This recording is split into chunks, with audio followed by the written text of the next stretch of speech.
Mould King Magic Station.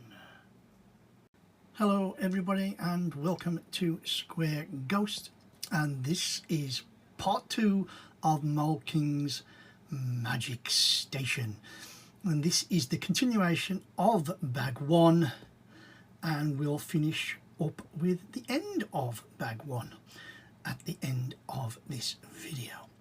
So as you can see, we've got two 16 by 16 plates. We've got these two big Technic connectors, one small one in. Hang on a second. There you go. You can see the Technic connector holes. I hope you can. Of course you can. And we are building up mills again, and then I think another train track. So woohoo! Let's get it on. So I hope you can see we're millsing it up just like we did the other side, so I'm sure we've got plates coming over the top. We've just added another 16 by 16 plate, joined it with this little connector, Technic connector, big next Technic connector next to it, and then we'll see. I think we're going to come down the sides first and we'll see what happens later. So as you can see, sorry for shaky cam, structure is made. All our pieces are in place.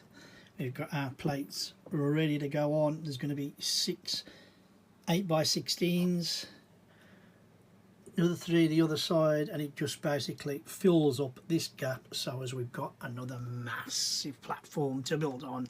So let's get them on. Okay guys, there you have it. This is the building area we have. I don't think, well, I actually know, I've never ever built anything on like this base plate level before. Look how big that is. I'm going to stand up and try and show you.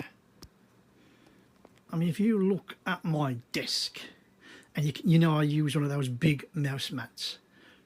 If you can see how big that plate is, no wonder I'm laughing.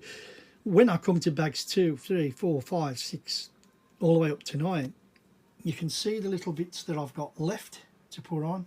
I've also got a couple of bags there as well to put on. But I've even got no room for my book. It's unbelievably massive.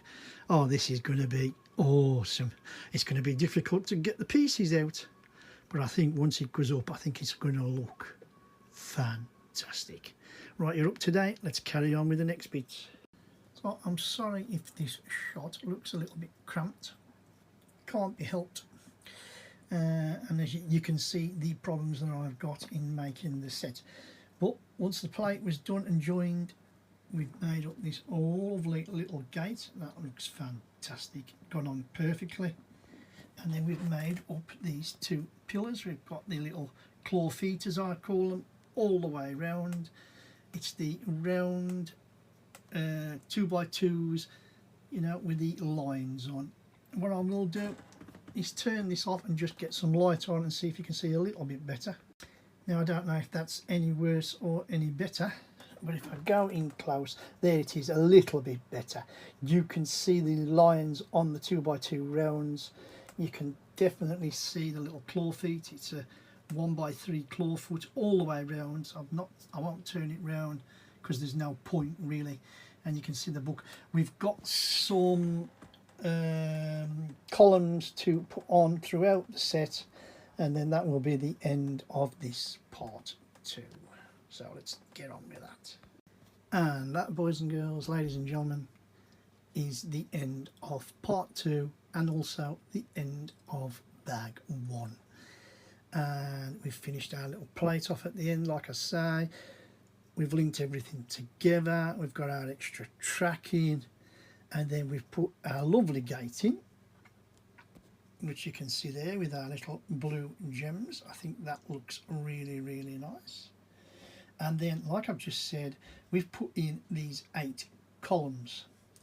Now, the columns go, there's 4 between each of the round cylinder pieces, whatever you want to call them, in the middle, and then there's 2 the further side.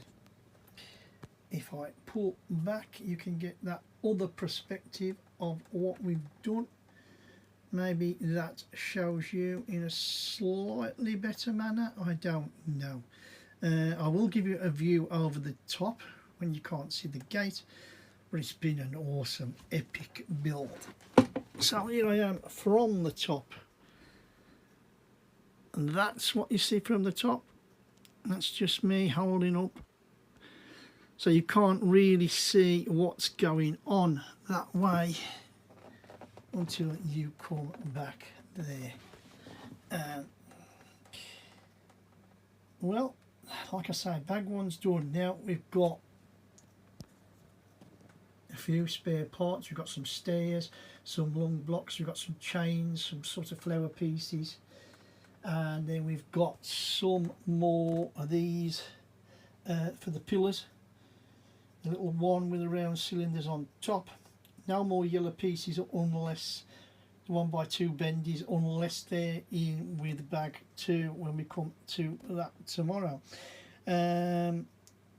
I think bag 2 is going to be another 2-parter like this one, split up into 2 halves, because it's just the magnitude of each section, and you can see I've not skimped, I've not tried to elongate. It's just how big it is, the vastness of scale, not so much parts as well. You know, I can't believe how big it is, and at least you've seen how it goes together, what's what. It gives you some sort of idea of what you'd be getting if you was to buy it yourself, and what ready to expect. And I hope you've enjoyed this little video as much as I have making the set and making the video.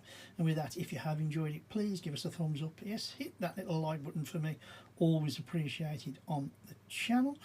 And if you want to follow us tomorrow on to part 3 will be, and the start of bag 2, then all you have to do is click on that subscribe button if you haven't done so already. Yeah, I'm looking forward now to seeing what happens. I think there's a lot more to go. I mean, you can see, I mean, there's 3,300 odd pieces. We've just started with the plates I'm hoping are done, so all the rest now is building up and getting the things on, which is going to be epic. Anybody who's watched this far, thank you very, very, very much for watching.